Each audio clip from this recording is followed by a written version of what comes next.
Moira de la Torre. Paboritong kainuman si KZ Tandingan.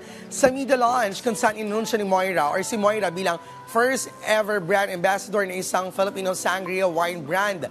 Dito, tinanong ang singer-songwriter kung sinong gusto niyang kasamang mag-chill at uminom nang inendorso niyang inumin. Sumagot naman ang paubaya singer na ang kapwa niyang singer na si KZ ang gusto niyang makasama dahil lagi raw silang roommates tuwing sila ay may event abroad. Sa media launch din na ito, inintroduce sa press ang full-length song na bagong jingle na inendorso nitong sangria wine na kinanta at kinompose mismo ni Moira. Ibinahagi rin ng singer-songwriter ang isa sa kanyang funny lasing moments na may kinalaman pa rin kay KZ.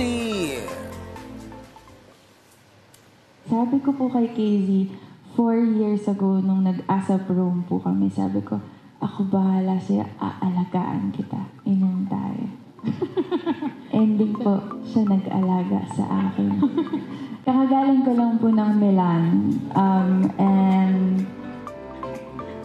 si KZ Tandingan po, siya po, sa lahat po ng abroad na, sa lahat po ng tour na lipad namin, laging kami yung roommates. So, isa po siya actually sa best friends ko sa industry.